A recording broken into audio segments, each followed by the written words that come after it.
Hari Om, Namaskar, and a very good morning to all of you. Srimati Nirja Birla ji, Shri Vivek Krishnani, all the principals, teachers, and everyone present here. Very glad that all of you could make it today for this session on Strength is Life, where we celebrate Vivekananda's birthday. So, earlier, two speakers have shared with us various aspects about mental strength, about intellectual strength, and how to excel in our careers. Now we come to the spiritual aspect. See, strength is life and weakness is death. Expansion is life, contraction is death. Love is life, hatred is death. This is the full quote of Swami Vivekananda. Even today, vaccine has come, but by the time we get it, etc., it is still going to take some time. So what is going to save us is only our strength, our immunity at the physical level also. Even at the mental, intellectual level, it is the strength that we have that we are able to achieve anything in our life. The person is determined by the quality of their mind, not just by their looks. Looks have a particular relevance, no doubt, but the strength of the mind. And so here it is that we have spoken about the physical, spiritual, mental and intellectual aspect, and now I'm here to share with you some aspects about spiritual strength. So SMS means, people generally have a different acronym for SMS, but here it is that we will have spiritual mantras for success. Don't worry, I'm not going to give you some Sanskrit quotations immediately that are very difficult to remember. Let me begin with this simple question to all of you. Do you believe that it is enough to be good in life? You can answer in the chat. Be good, do good. Many people say that. No, no, yes, no, no, no. Sometime yes, absolutely not. All right, wonderful. Partially. So yes, there is no doubt that one should be good in life, but it is not enough to be good in life, because we see so many good people, successful people also, going through stress, worries, tensions, anxieties. Even many successful people feel some sense of emptiness, some sense of incompleteness. And many of you have even asked this question, that what is the purpose of life? One asks those existential questions, that why am I here? So no matter what one has achieved, in spirituality we say, in the world of rat race, even if you win, you still remain a rat, always afraid of a cat, hiding below a mat. So no matter how much one has achieved great things, it has its own relevance. But somewhere the mind needs something more. And we all are seeking that something more, to face challenges of life and to feel completeness within, to feel fulfillment within. And so it is not enough to just be good in life, but it is very important to be spiritually good and anchored. To be anchored in who am I, to know my true potentials, and to understand that what am I here for, have that bigger picture and align the life towards that bigger picture. Like Nirjaji mentioned in her talk, that success alone is not enough. Happiness is what we all seek.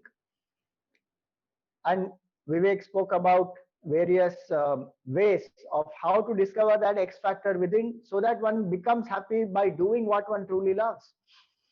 So when we understand these aspects and then we ground ourselves in the spiritual knowledge, then we become anchored. In the Mahabharat war, we find that Arjun is a very hardworking person, efficient person, extremely talented, very skilled and successful also. He has defeated the Kauravas before single-handedly. But in the Mahabharat war, just before the war, he completely collapses. Why? Because his emotions overwhelmed him. And it is the spiritual knowledge which helped him to ground himself, anchor himself, overcome the challenges of his own mind, become clear about the duty, went on to fight the war and win the war. So that spiritual grounding is very important. So what exactly is spirituality? If you were to answer in brief, what would you say? What is spirituality for you?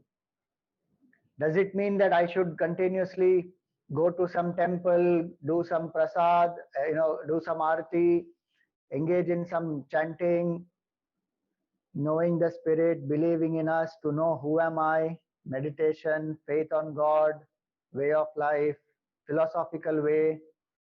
Wonderful. You all are young minds with tremendous clarity. I should appreciate that. Spirituality is not equal to religion. No ego. Excellent. So yes, those are all aspects of spirituality. Swami Chinmayananda used to say beautifully that, spirituality is not a way to look at certain things. It's a certain way to look at all things. And it is not limited to formal aspects. That is one part of spirituality. One may not go to temples, not do arti, do rituals, etc., but one may still be deeply spiritual. So it is a vision of life to grow holistically at the body, mind, intellect, and spiritual level, to become healthy, happy individuals who are able to serve selflessly, make a positive difference, who are able to love unconditionally, who have a clarity, a higher purpose, and who are very clear that who we are truly, the knowledge of the self they have. This holistic growth is what is called spirituality. And tell me, should this spirituality which empowers us, should this knowledge be pursued when we are young, or should it be pursued when we reach the fag end of our life? When should it be pursued? So many people think, why should I be spiritual today? I should just eat, drink, enjoy.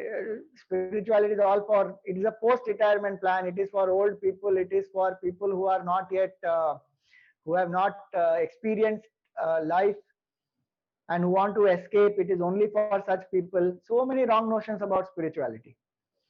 Let me tell you, Swami Vivekananda ji did not go to an IIM or an IIT or any B school, but he formed an organization, Ramakrishna Mission, in just 5 years. 1897 he started it.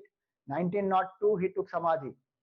5 years, and without any modern methods of communication and email and fax and cell phone and all those things. Nothing. A global spiritual organization today, doing fabulous work in service of the society. Jesus did not go to any B school. Buddha did not get any specific training. But look at these great masters. How much service they have done to the society. Shankaracharya ji was in 7th century. 1300 years after also, today still we are inspired by his life, his work, his vision. Tell me one multinational company which has survived more than 500 years, which has survived more than 1000 years. And Shankaracharya's mathas, which he has established, Buddhist vihar that Buddha and his disciples established, are thriving like anything even today. Why? Because the foundation is spiritual knowledge, is selflessness, is devotion. So these are values which help us tremendously in our youth. Now, don't get me wrong, not that all people who are spiritual will become sadhus and sannyasis. There are so many great people who are anchored in spiritual knowledge, like Dr. Abdul Kalam. He was anchored in spiritual knowledge, but such a great scientist. So, I can give you many such examples. People who are anchored in spirituality, who have achieved great things in their life, in the career, material life also. So I'm going to share with you 5 C's of success today, success and happiness, because in spirituality, success means both. Create inspiration, conserve your passion, concentrate on action, channelize towards your destination, and consecrate with dedication. These 5 points, if we learn to apply in our life, we will be successful and happy in any endeavor that we take up. And this also will summarize to us a lot of teachings of spirituality. So first, create inspiration. This is a beautiful, one of my favorite quotes of Maharshi Patanjali, where he said, when you are inspired by some great purpose, some extraordinary project, all your thoughts break their bonds. Your mind transcends limitations. Your consciousness expands in every direction. And you will find yourself in a new, great, and wonderful world. Dormant forces, faculties, and talents become alive. And you discover yourself to be a greater person by far than you ever dreamed yourself to be. It's such a beautiful quote. We have to find that great purpose. What is that purpose that motivates us? Dr. Kalam was inspired by science, inspired by country, inspired by the vision of empowering the youth. Narendra, he was inspired by the philosophy of Vedanta. Swami Chinmayananda, a deep patriot who fought for the freedom of the country. Let us say Dr. Verghese Kurian started Amul, made India the largest milk producing nation in the world. So many examples like that if we take. These are people who have found such great purpose, great vision, become great contributors. One person's transformation has impacted millions across the country and the whole world.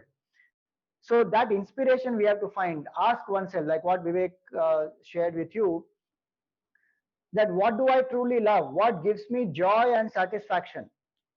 And how best can I serve the society? Every morning when I wake up, what is that energy and enthusiasm in me for which I get up and I look forward to my day? So it is said there are two types of people, you know. First type of person is one who says, good God, morning, oh, again I have to get up, again I have to go to school, again I have to go for work. Ah, good God, morning again. And second person says, good morning, God. Such a fabulous day, great day with such opportunities, and I'm raring to go achieve great things today. What is that which motivates? Read the lives of great achievers. See how they have found. You know, life brings many moments of inspiration to us. These people catch those moments. They hold on to such ideas because ideas come to all of us, but many of us, we just let it pass. We procrastinate or we are not alert. You know, Swami Chinmayananda used to always tell us, opportunity knocks all our doors, but most of the time we are sleeping inside. So when opportunity knocks, we have to be awake to grab it. So read the lives of great achievers, how from various adverse situations also they have been able to achieve great things. Dr. Kalam could not become a pilot, but he became the nuclear scientist, missile man of India, people's president, play sports, play games, as you heard in Nirjaji's talk, that, you know, those release those positive hormones. Those hormones, when they are released, the brain is in the right state, and then one feels inspired. Otherwise, you see, other day I was seeing, there was one 12-year-old youngster who was sharing on the Snapchat with their friends, life sucks. At 12 years, what have you seen in life that much that your life sucks? And that youngster is not some from a very poor family or any such thing where life is really difficult for them. Very well-to-do person. But how is life going on, pulling on, boring? You know, if those kind of things we are going to fall for, then nothing much can happen. So we have to keep ourselves inspired. When so many young people are going through depression, one of the reasons is how to inspire oneself. That key one doesn't know. One has not yet found that fire, that passion within. For that, one has to put efforts. One has to struggle and one will discover it. Observe oneself. Second, once you find that inspiration, conserve that passion for that energy. So in our culture, there's beautiful example given of a tortoise. A tortoise is a beautiful symbol of sense control, sense management. That when the tortoise wants to walk, the head, the tail, the four limbs, and the tortoise walks slowly. But if there is anything which is unconducive, which is dangerous, the tortoise withdraws immediately. So we should have the capability to engage in what is inspiring and withdraw from what is harming to us mentally. Vivekanand ji, when he rode at the World Parliament of Religions and he got such a thundering applause and he was a hit, the press and the media, everyone splashed his pictures, his speech, everything. And about his success, when he returned to India, he said this beautiful thing. He said, "You may wonder what made them do this. You may wonder if I had some strange power. Let me tell you that I did have a power. A chaste brain has tremendous energy and gigantic willpower. Without brahmacharya, there can be no spiritual strength. Practice it, and you too will have this power." Brahmacharya meaning conserving the vital energies of the body. It doesn't mean not marrying, or it doesn't mean that certain carnal enjoyments I will never have, but it is to conserve the vital energies of the body, because that is the strength. That prana shakti is our physical strength as well as our mental strength. And one who knows how to conserve it with inspiration, with proper sense control. Sense control is not suppression, it is enjoying life without harming oneself. So how do I develop this? First and foremost, deny to the body what is harmful to the body and the mind both. I see so many young people engaging in drugs, in alcohol. Today, alcohol has become so common, and people think it is like a normal thing that, let's drink.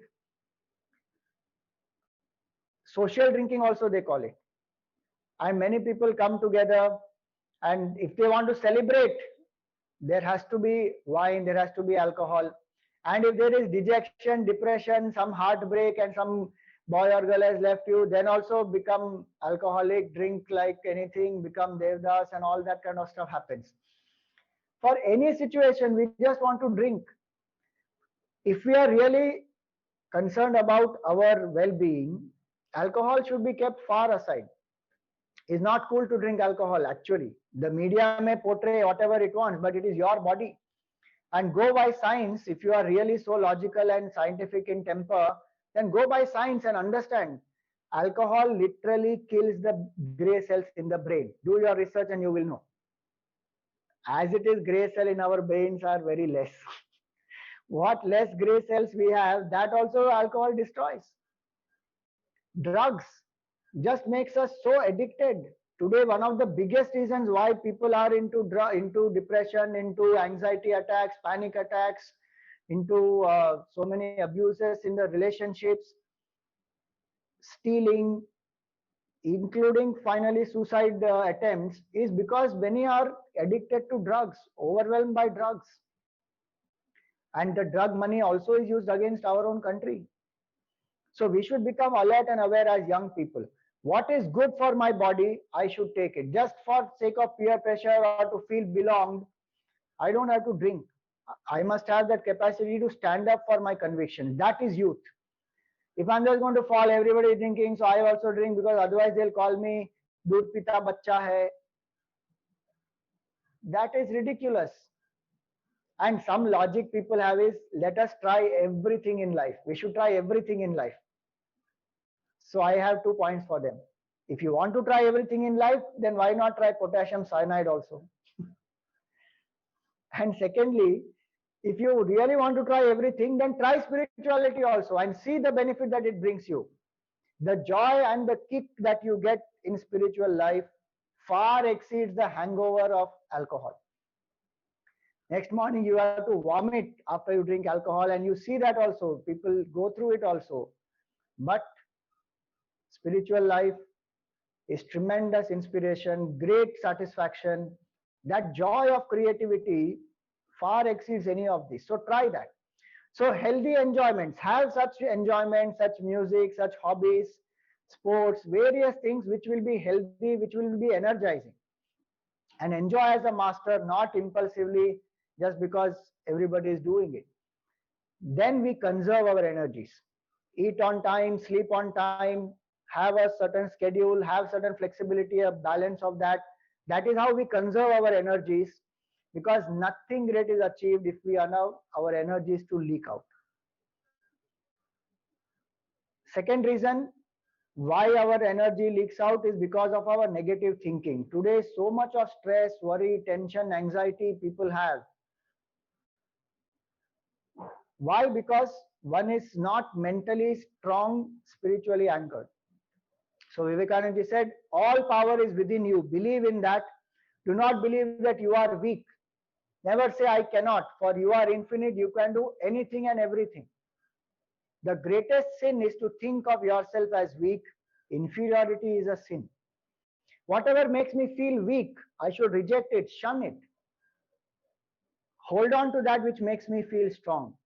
Positive thoughts, positive company. So many youngsters have asked in their questions how to overcome stress. Stress is overcome when I increase my inner strength. I always give this formula. Success without stress is equal to skill plus strength. Develop good skills and develop inner strength. Then you will have success and happiness both. And so, whenever negative thoughts, etc., come, go back to thinking about what is your goal? What do you want to achieve? Why do you want to achieve this? What is that passion that is burning inside you, which makes you want to do great things? Have positive, inspiring company. Don't fall for peer pressure. Just because you need to feel belonged, choose your company wisely. Many great entrepreneurs, business leaders, sportsmen, many of them will tell you that choose inspiring company. The kind of people with whom I spend my time, the kind of talk that I have, that determines my thought process. And if you don't settle for low and mediocre, you will find people who are positive, who are inspiring.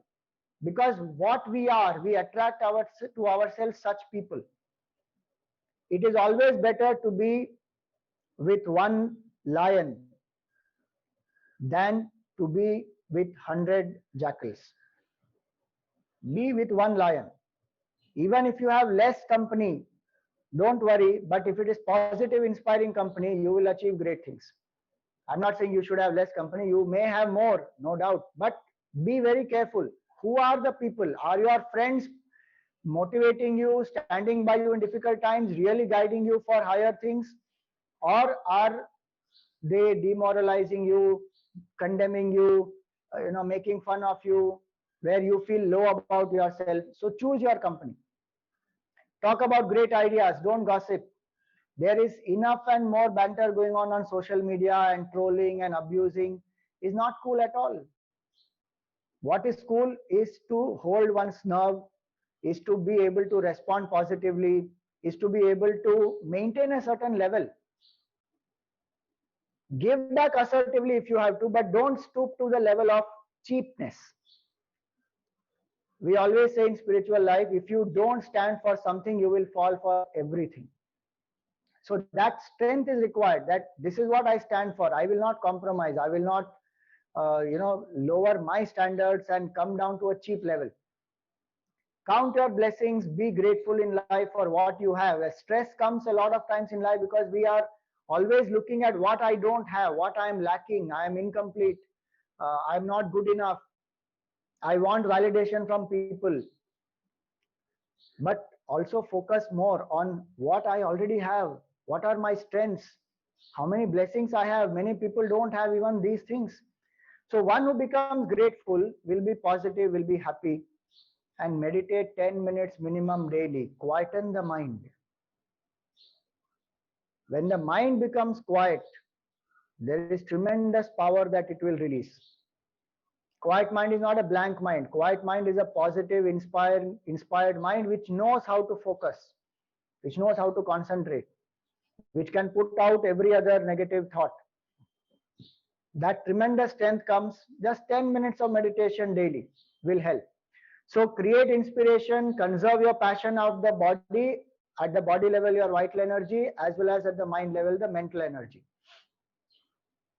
And if you still need guidance, please seek guidance. There's nothing wrong in seeking guidance for any of the mental negativities. Third, concentrate on action. Don't be anxious for the result. Plan for the result, but focus on the action. And feel that, on you lie the future hopes of our country. I feel extreme pain to see you leading a life of inaction. Set yourself to work. To work, don't tarry. Do not sit idle thinking that everything will be done in time later on. Mind you, nothing will be done that way. This is a call of Vivekananda to say that don't be dull, inactive, lazy. We do feel lazy, lethargic sometimes. That's natural, but that cannot be our lifestyle. So feel that I have to do great things. My life is worthy. It's an important aspect, and I can make a difference. And when we work, then we work with full attention, complete focus. So he said, take up one idea, make that one idea your life, think of it, dream of it, live on that idea. Let the brain, muscles, nerves, every part of your body be full of that idea, and just leave every other idea alone.